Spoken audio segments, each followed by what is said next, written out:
Hello बच्चा लोग, चलिए कोऑर्डिनेशन कंपाउंड का इंट्रोडक्शन करते हैं। सारे इंपॉर्टेंट चीज़ जो क्वेश्चन बनाने में काम आएगा वो यहाँ पे अपन कवर करेंगे सीक्वेंस वाइज। थोड़ा थियोरेटिकल है बट ठीक है, लेट्स कवर जितना अपन कर पाएंगे। तो सबसे पहले आते हैं इसमें मिस्टर वार्नर साहब।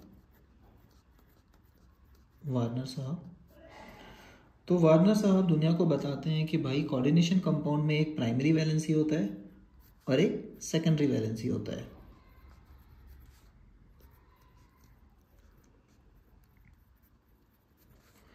तो उनका कहना ये था कि सेकेंडरी वैलेंसी वाले लोग इस कोऑर्डिनेशन स्फीयर के अंदर होते हैं और इसमें जो काउंटर आयन होता है वो होता है प्राइमरी वैलेंसी। तो ये हो गया अपना प्राइमरी वैलेंसी जो कि 3 है यहाँ। तो उसके बाद उन्होंने कहा कि अगर प्राइमरी वैलेंसी को, अगर इस कोऑर्डिनेशन कंपाउंड को पानी में डाले तो प्राइमरी वैलेंसी जो होता है वो आयोनाइजेबल होता है। तो जब इसको कोऑर्डिनेशन कंपाउंड को पानी में डालेंगे तो एक coordination sphere with a plus charge बनेगा और 3 क्लोरीन बनेगा। तो ये 3 क्लोरीन निकल पाता है। अगर कोई क्लोरीन अंदर था तो वो नहीं निकल पाएगा। तो यहाँ पे 5 क्लोरीन नहीं बना। तो उन्होंने बोला कि नेक्स्ट पॉइंट उन्होंने ये बोला कि जो सेकेंडरी वैलेंसी होते हैं वो नॉन आयोनाइजेबल होते हैं, ठीक है। और जनरली सेकेंडरी वैलेंसी सेटिस्फाई होता है या तो नेगेटिव वालों से या तो न्यूट्रल वालों से। जैसे नेगेटिव वाले क्या हुआ Cl- वगैरह, न्यूट्रल वाले क्या हुआ H2O वगैरह। इनको बाद में हम लोग लिगैंड्स बोलेंगे, ठीक है। और total number of secondary valency जो होता है वही एक्चुअली में अपना क्या होता है, कोऑर्डिनेशन नंबर, ठीक है। तो कोई पूछा कोऑर्डिनेशन नंबर क्या है तो सेकेंडरी वैलेंसी टोटल गिन लीजिए। फॉर एग्जांपल यहाँ पे सपोज 2 Cl था, 2 Br था, तो कोऑर्डिनेशन नंबर यहाँ पे क्या हो गया, हमारे क्वेश्चन में 4 हो गया, ठीक है। यहाँ पे टोटल आयंस कितने गए पानी में जाके, 3 क्लोरीन का और एक कोऑर्डिनेशन स्फीयर का 4। तो कोऑर्डिनेशन स्फीयर जब भी कोऑर्डिनेट बॉन्ड लिनिया में बनता है जनरली उसमें कोई एक चार्ज होता है। सबसे सिंपल कोऑर्डिनेट बॉन्ड देखिए NH3 बनाता था जब H+ के साथ। तो कोऑर्डिनेट बॉन्ड मतलब क्या होता है, आयनिक बॉन्ड मतलब होता है कि इलेक्ट्रॉन कोई दिया और कोई ले लिया।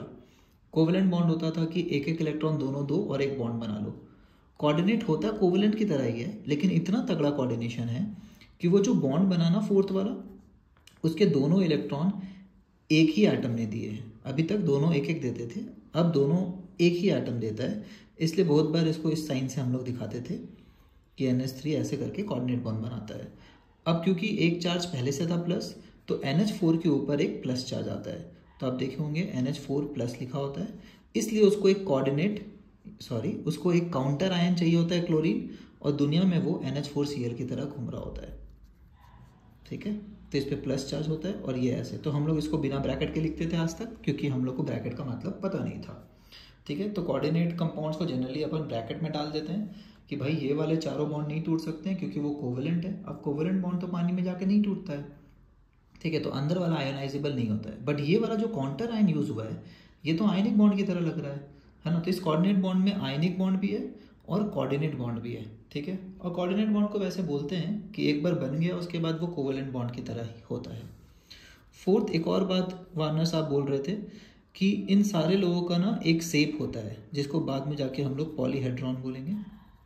जैसे कोऑर्डिनेशन नंबर 4 का फेमस शेप क्या है, टेट्राहेड्रल। ये बॉन्डिंग चैप्टर में भी पढ़े थे अपन, ऐसे करके होता है टेट्राहेड्रल, है ना, ट्राइपॉड की तरह।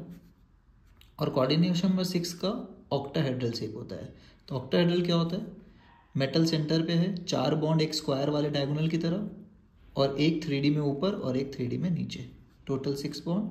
तो इसको ऑक्टाहेड्रल बोलते हैं, इसको स्क्वायर बाइपिरामिड भी बोलते हैं। तो ये सब बॉन्डिंग चैप्टर का कॉन्सेप्ट है।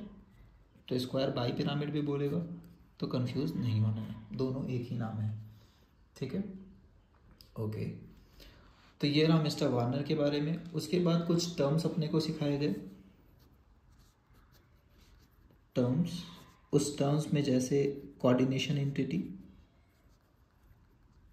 एंटिटी को और कोऑर्डिनेशन स्फीयर भी बोलते हैं।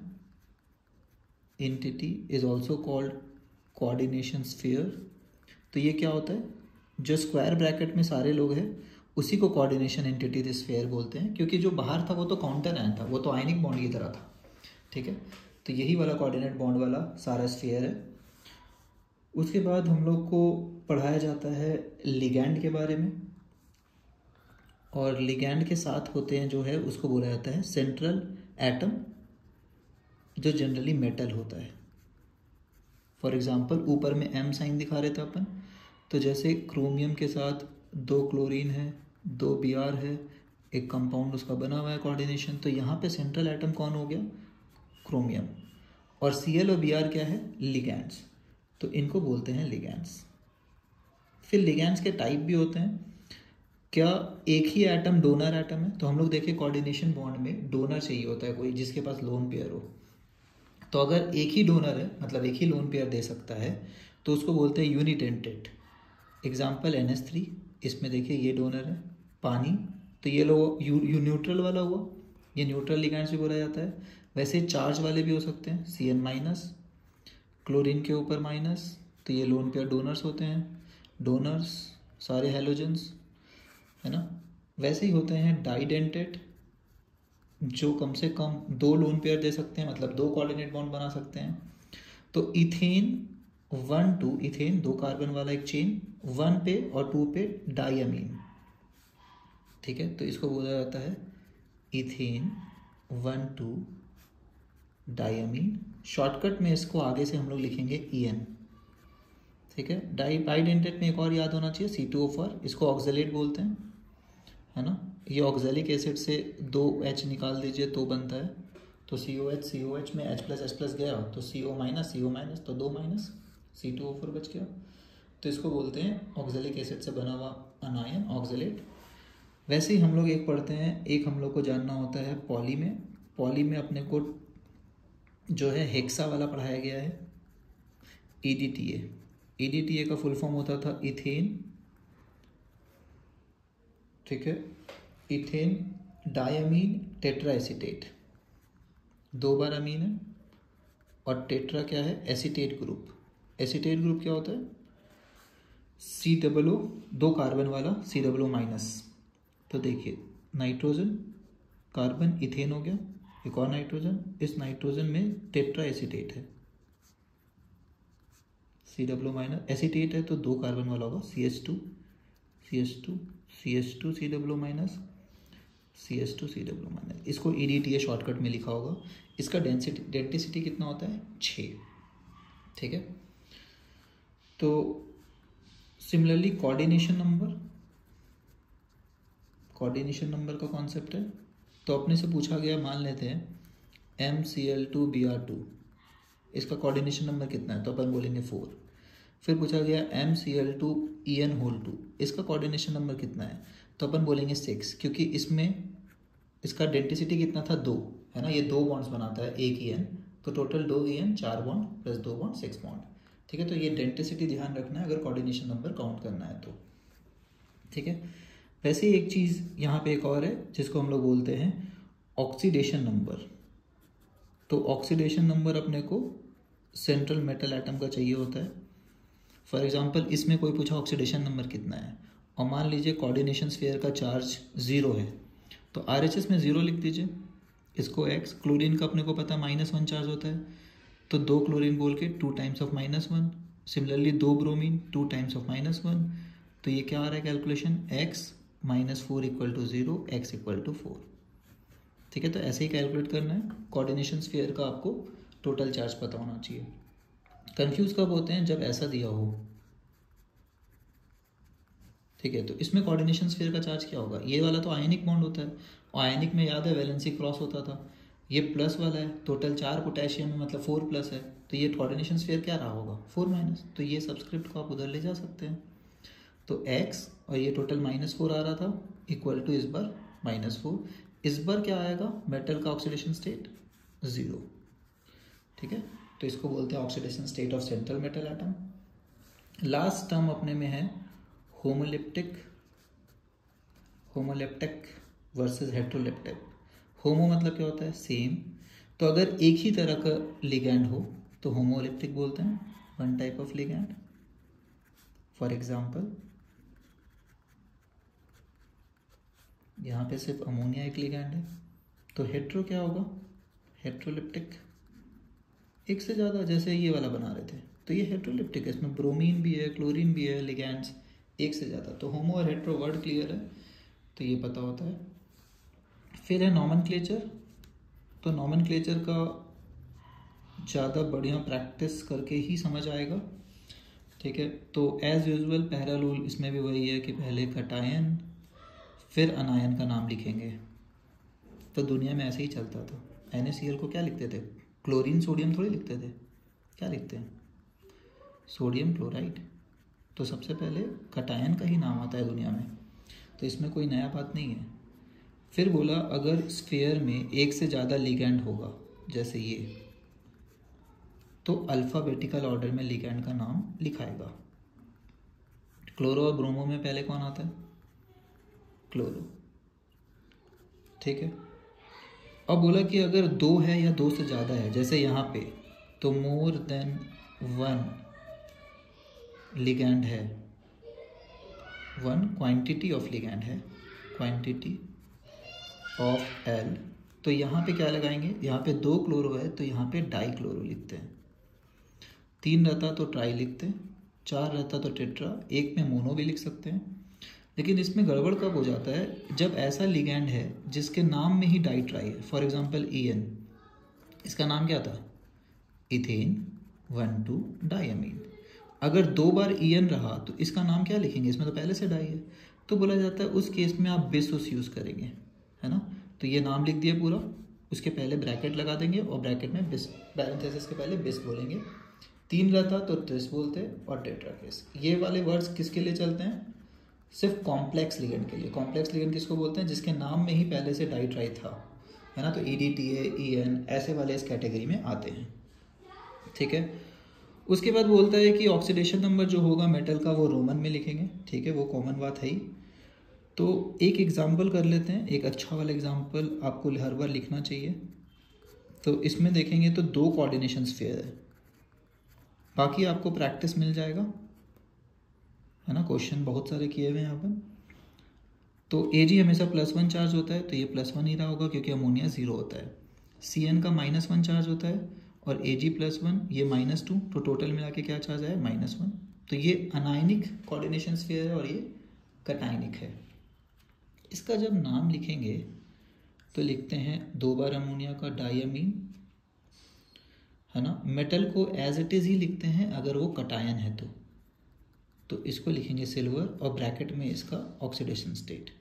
अगर यहाँ पे क्लोरीन रहता तो लिख देते क्लोराइड, है ना। कुछ और रहता ब्रोमीन तो लिख देते ब्रोमाइड, बट यहाँ पे अनायन क्या है, फिर से कोऑर्डिनेशन स्फीयर, तो उसका भी नाम लिखना पड़ेगा। 2 बार साइनाइड, साइनाइडो, तो जनरली O लगाते हैं अगर अनायन वाला लिगैंड रहा। तो न्यूट्रल रहता है तो वही नाम रखते हैं, सिवाय एक्वा फॉर पानी और अमीन के लिए अमीन यूज़ करते हैं, अदरवाइज सबका नाम वही लिखते हैं। जैसे अमोनिया होना चाहिए था ना नाम, बट अमीन लिखते हैं, स्पेशल नाम है पानी का, ठीक है, एक्वा लिखते हैं। बाकी सबका अपना नाम कैरी फॉरवर्ड होगा। अगर अनायन नहीं है तो, अनायन है तो आपको O लगाना पड़ता है, तो यहाँ पे देखिए साइनाइडो लगाना पड़ा। मेटल का रूल क्या है, अगर कोऑर्डिनेशन स्फीयर नेगेटिव वाला है तो इस बार एक ट्विस्ट है, मेटल का नाम डायरेक्ट नहीं लिख सकते हैं ऐसे, इस बार आपको ATE लगाना पड़ता है। अब सिल्वर में ATE लगाएंगे तो अच्छा नहीं लगता, सिल्वरेट, तो इसका लैटिन वाला नाम लिखते हैं, तो इसका नाम आएगा अर्जेंटेट। वैसे आयरन रहता तो आयरनेट नहीं नाम होता, फेरेट नाम होता, ठीक है। तो ये अपना नॉमेनक्लेचर तक हुआ। चलिए चलते हैं नेक्स्ट पार्ट पे। तो अपना जो नेक्स्ट पार्ट है वो आइसोमेरिज्म है, जो काफ़ी तंग करता है। तो एटलीस्ट आपको पता होना चाहिए ऑर्गेनिक वाला, नहीं तो ऑब्वियसली ज़्यादा ही तंग करेगा। तो चलिए, आइसोमेरिज्म सबको पता होना चाहिए, 2 तरह के होते हैं। कौन से वाले, एक जो देख के पता चल जाता है जिसको हम लोग बोलते हैं स्ट्रक्चरल, और दूसरा जो देख के पता नहीं चलता है उसका 3D बना के ही पता चलेगा। तो स्ट्रक्चरल वर्सेस स्टीरियो। स्टीरियो होता है 3D वाला, स्टीरियो आइसोमेरिज्म, ठीक है। स्ट्रक्चरल 4 तरह के होते हैं, लिंकेज, कोऑर्डिनेशन आयोनाइजेशन और सॉल्वेट। ठीक है, नाम से पता चल जाएगा मैक्सिमम। तो लिंकेज मतलब क्या होता है कि एक आइटम से ज़्यादा आइटम का लिंक पॉसिबल हो। ठीक है, तो जैसे NO2 एक ऐसा लिगेंड है जो ऑक्सीजन से भी कर सकता है लोन पेयर डोनेट, N से भी कर सकता है। तो ये 2 आइसोमर बनाएगा। जब N से करेगा तो अलग प्रॉपर्टी आएगा, O से करेगा तो अलग प्रॉपर्टी आएगा। आइसोमेरिज्म वही लोग होते हैं जिसके एक से ज़्यादा स्ट्रक्चर है ना एग्जिस्ट करेंगे और दोनों का प्रॉपर्टी अलग अलग होगा। ठीक है, तो जब O से लिंकेज होता है तो हम लोग स्ट्रक्चर ऐसे लिखते हैं, ONO ऐसे करके लिखेंगे लिगैंड का नाम, और N से करता है तो NO2 लिख देते हैं। कोऑर्डिनेशन स्फीयर, कोऑर्डिनेशन आइसोमेरिज्म नाम से समझ में आ रहा है, जरूर 2 कोऑर्डिनेशन स्फीयर रहा होगा। देखिए, एक और ये रहा दूसरा, और अगर ये दोनों अपना पोजीशन चेंज कर ले, है ना, तो कोबाल्ट के साथ Cn आ जाएगा और क्रोमियम के साथ NH3। तो NH3 इस बार क्रोमियम के साथ, है ना, और कोबाल्ट ले लिया अपना Cn को, तो कोऑर्डिनेशन स्फीयर ही एक्सचेंज हो गया। देखिए, दोनों का प्रॉपर्टी भी अलग अलग आता है। ठीक है, थर्ड अपना होता है आयोनाइजेशन आइसोमेरिज्म। इसमें क्या होता है कि काउंटर आयन जरूर कभी अंदर चल जाता होगा, कभी बाहर रहता होगा। जैसे देखिए, स्ट्रक्चर सबका, मॉलिक्यूलर फॉर्मूला सबका सेम होगा। आइसोमर मतलब ही यही होता है, मॉलिक्यूलर फॉर्मूला डिफरेंट नहीं हो सकता है। अब इसको पानी में डालेंगे तो ब्रोमीन निकलेगा। ठीक है, लेकिन इसी के भाई साहब को अगर डालेंगे NH3 एक स्ट्रक्चर ऐसा भी हो सकता है इसका जिसमें काउंटर आयन सल्फेट बन गया है। ब्रोमीन क्योंकि लिगैंड का काम कर सकता है, तो इस बार सल्फेट निकलेगा, इसलिए इसको बोलते हैं आयोनाइजेशन। पानी में डालेंगे अलग अलग आयंस मिलता है। सॉल्वेट, जैसे कि नाम से पता चल रहा है, ये पानी से रिलेटेड वाला है। तो देखिए क्या होता है, ये मॉलिक्यूलर फार्मूला का एक स्ट्रक्चर बना। ठीक है, एक बार क्या होगा, पानी बाहर चल जाएगा। ठीक है, तो अंदर 5, एक क्लोरीन अंदर आ गया, है ना, और बाहर कितना क्लोरीन बचा, 2, और एक पानी बचा। तो इसको बोलते हैं सॉल्वेट, जिसमें पानी का क्वांटिटी अलग अलग दिख रहा है। लिगैंड में पहले 6 था, अब 5 है। प्रॉपर्टी यहाँ पे भी अलग अलग आता है। ठीक है, स्टीरियो आइसोमेरिज्म 2 तरह के होते हैं, ज्योमेट्रिकल और ऑप्टिकल। ठीक है, यहाँ पे अपन ज्योमेट्रिकल वाला लिखते हैं। तो ज्योमेट्रिकल आइसोमेरिज्म क्या होते थे, फेमस, सिस और ट्रांस। ट्रांस मतलब वर्टिकली अपोजिट होगा सेम टाइप का लोग, और सिस मतलब अगल बगल। अब ज्योमेट्रिकल आइसोमेरिज्म कोऑर्डिनेशन नंबर 4 में अगर पढ़े तो टेट्राहेड्रल में तो हो नहीं सकता। क्यों? क्योंकि टेट्राहेड्रल में अगर इस पोजीशन नंबर 1 का बात करें तो वर्टिकली अपोजिट में कोई नहीं है, सब इक्वल पोजीशन है, 2, 3, 4, है ना, तो सब एडजेसेंट कहलाता है 1 के। ट्राइपॉड में जाके देख लीजिएगा, जो सेंट्रल वाला डंडी है उससे तीनों वाला पैर तो एक जैसा ही है ना उसके लिए, तो कोई वर्टिकली अपोजिट तो कहला ही नहीं सकता। तो यहाँ पे कोई सिस ट्रांस नहीं होता है। लेकिन अगर स्क्वायर प्लेनर हुआ, स्क्वायर प्लेनर, तो सिस ट्रांस होगा। कैसे? यहाँ पे सेंटर में मेटल है, सपोज A रेफरेंस पॉइंट है और A वाला 2 है, तो सपोज ये रहा फॉर्मूला, Ma2 B2 है या फिर Ma2 है और 2 लिगैंड ये वाले हैं। 2 लिगैंड एक तरह के भी हो सकते हैं, तो कम से कम एक लिगैंड ऐसा होना चाहिए जो 2 हो, वही रेफरेंस पॉइंट है। तो A वर्टिकली अपोजिट हो गया, तो इसको क्या बोलते हैं, ट्रांस। वैसे ही एक ऐसा बनेगा स्ट्रक्चर जिसमें A अड़ोस पड़ोस होगा, इसको बोलेंगे सिस। दोनों का प्रॉपर्टी अलग अलग आएगा, बिल्कुल। यहाँ पे A और A का रिपल्शन बहुत ज़्यादा है, यहाँ A और A का रिपल्शन ना के बराबर है। ठीक है, तो इसको बोलते हैं सिस ट्रांस। और इसमें 2 ही वैरायटी पढ़ना है, एक वैरायटी ये रहा, दूसरा वैरायटी याद रख लीजिए M, और जिसमें सारे के सारे अलग हो गए। अब सारे के सारे अलग हो गए तो कोई डिफरेंस तो है नहीं, तो इसमें क्या होता है, A को यहाँ रखिए, तो A के रिस्पेक्ट में B पे बात करते हैं, मान लीजिए A और B को रिलेट करते हैं, तो B वर्टिकली अपोजिट होगा तो इसको कहेंगे ट्रांस। बाकी C वर्टिकली अपोजिट हो सकता है, और फिर एक स्ट्रक्चर में D भी वर्टिकली अपोजिट हो सकता है, ऐसा, और एक स्ट्रक्चर ऐसा। बट क्या हर केस में B पड़ोस में ही आएगा? तो इन दोनों स्ट्रक्चर को बोलते हैं सिस, इनको बोलते हैं ट्रांस। तो 2 सिस एंड 1 ट्रांस, टोटल कितने आइसोमर हो गए, 3 आइसोमर। क्लियर? तो इतना तो पता ही होना चाहिए क्योंकि ये NCERT लेवल पे है। उसके बाद स्टीरियो में सेकंड वाले टाइप पे आ जाते हैं। स्टीरियो का सेकंड टाइप क्या है अपने पास? स्टीरियो का सेकंड टाइप होता है ऑप्टिकल आइसोमेरिज्म, जो अगर आपने ऑर्गेनिक में नहीं पढ़ा है तो बहुत डिफिकल्ट होगा समझने में। तो ऑप्टिकल आइसोमेरिज्म क्या होता है? जैसे कोऑर्डिनेशन नंबर 4 का बात करें तो यहाँ पे ये स्क्वायर प्लेनर में तो हो नहीं सकता। इस बार ये स्क्वायर प्लेनर में नहीं होता क्योंकि स्क्वायर प्लेनर बहुत ज़्यादा सिमेट्री है, और ऑप्टिकल आइसोमेरिज्म में हम लोग को चाहिए होता है मिरर इमेज जो सुपर इम्पोज ना हो।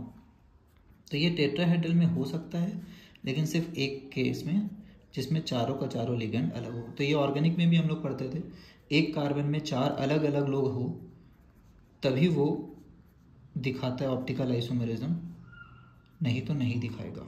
ठीक है, तो ये तो सेम चीज़ हो गया। कोऑर्डिनेशन नंबर 6 में कुछ चीज़ आपको 1-2 एग्जाम्पल याद रखना है। तो एक एग्जाम्पल आपको जो याद रखना है वो ये है MEN होल ट्वाइस। ठीक है, तो MEN होल ट्वाइस में होल 3, कोऑर्डिनेशन नंबर 6 हो गया, डाइडेंटेड इंटू 3। तो EN क्या होता है? नाइट्रोजन। देखिए 6 ऐसा होता है ऑक्टाहेड्रल का। ठीक है, स्क्वायर प्लेनर और एक वर्टिकल में 2 बॉन्ड। तो NN को पड़ोस में रखा हुआ होगा और एक कार्बन चेन होगा इथेन 1,2 डायमीन, ऐसा और ऐसा। देखिए इसका मिरर इमेज बनाइए तो ये वाला एन इधर आ जाएगा। तो ये जो कार्बन चेन है क्या सुपर इम्पोज हो पाएगा आपस में? देखिए इसको उठा करके रखेंगे तो ये यहाँ पे आ रहा है कार्बन चेन, पहले यहाँ पे था, नहीं हो पा रहा है, तो ये ऑप्टिकल आइसोमर हो जाएगा जब मिरर इमेज सुपर इम्पोज नहीं होता है। ठीक है, तो ये एग्जाम्पल याद रखना है। वैसे यहाँ पे EN होल 2 रहता है तो भी हो जाता है, लेकिन इसमें ध्यान रखना है, हम लोग को पता है, देखिए ज्योमेट्रिकल आइसोमरिज्म में कोऑर्डिनेशन नंबर 6 जैसे कोऑर्डिनेशन नंबर 4 होता था, वैसे 6 में भी MA2 वाला कैटेगरी है तो हो जाता है। ठीक, कैसे? देखिए ये वर्टिकली अपोजिट डायगोनल पे रख दिए तो इसको ट्रांस कहेंगे, और बाकी एक ऊपर ए है और नीचे चारों पॉइंट अलग सेम होता है स्क्वायर वाला पार्ट्स, तो यहाँ पे कहीं पे भी रख दिए तो इसको सिस कहेंगे। ठीक है, तो कोऑर्डिनेशन नंबर 6 में अपने को सिर्फ 2 ही एग्जाम्पल पता होना चाहिए ज्योमेट्रिकल आइसोमरिज्म का। ज्योमेट्रिकल पे आ गए अपन क्योंकि इसके बाद ही ये वाला करेंगे। एक और पता होना चाहिए Ma3B3। ये क्या होता है कि अगर आप गौर करेंगे तो A यहाँ रखा हुआ है ना, और A अगर यहाँ रख दिए तो A, इन चारों पोजीशन तो सेम होते हैं, स्क्वायर प्लेनर वाले पोजीशन से सारे सेम होते हैं क्योंकि बाई पिरामिड होता है, एक ऊपर और एक नीचे। तो यहाँ पे ना कोई एक फेस नहीं बन सकता है, फेस बनने के लिए 2 स्क्वायर वाला चाहिए और एक वर्टिकल, तो अब एक ही ये बचा है ना, तो कोई फेस बना सकते हैं? नहीं बना सकते। तो इसको बोलते हैं मेरिडोनियल, मेरिडियोनल या मर आइसोमर, शॉर्टकट में MER लिखा होगा। ठीक है, इसी के अपोजिट अगर वर्टिकली अपोजिट में नहीं रखते ना ए को, मतलब वर्टिकल अपोजिट में ए नहीं रखिए, बाकी ए कहीं पे भी रख दिए, चारों तो इक्वल पॉइंट्स है, कहीं पे भी रख दीजिए, देखिए एक फेस बनता है, फेस है ना, यहाँ पे भी रखते हैं तो भी बनता, यहाँ पे भी रखते तो भी बनता, क्योंकि स्क्वायर वाले चारों पोजीशन सेम होते हैं, इसको बोलते हैं फेस शेप। तो इतना पता होना चाहिए। A2EN2 में क्या होता है? अब देखिए इंटरेस्टिंग बात, ए और ए अपोजिट हो सकता है ना। इस केस में क्या बोलेंगे? मिरर इमेज सुपर इम्पोजिबल है। देखिए मस्त सिमेट्री आ रहा है।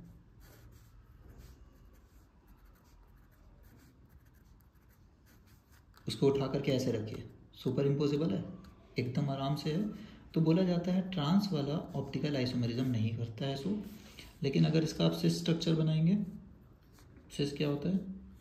ए पड़ोस में रख दीजिए, है ना, और NN कहीं पे भी रखिए आप, इसका मिरर इमेज बनाइएगा तो सुपर इम्पोजिबल नहीं होगा। बना के देख सकते हैं, ए यहाँ पे आ रहा है, ए यहाँ पे आ रहा है, ठीक है, कहाँ सुपर इम्पोज हो रहा है? नहीं हो रहा है।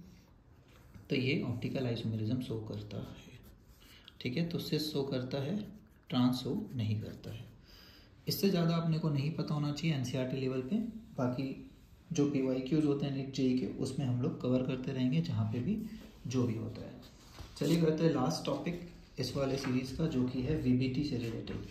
तो लास्ट टॉपिक अपना है वीवीटी एंड सीएफटी। ठीक है, तो वैलेंस बॉन्ड थ्योरी क्या बोल रहा था अपने को, पॉइंट नंबर 5 दे देते हैं। वैलेंस बॉन्ड थ्योरी क्या बोलता है कि भाई कोऑर्डिनेशन नंबर 4 के ना 2 वैरायटी होते हैं, sp3 dsp2। इसको बोलते हैं आउटर ऑर्बिटल कॉम्प्लेक्स, ठीक है, कॉम्प्लेक्स क्योंकि कोऑर्डिनेशन कॉम्प्लेक्स वर्ड ही है, या फिर इसको और क्या नाम दे सकते हैं, हाई स्पिन कॉम्प्लेक्स। और dsp2 होता है इनर ऑर्बिटल कॉम्प्लेक्स, लो स्पिन कॉम्प्लेक्स।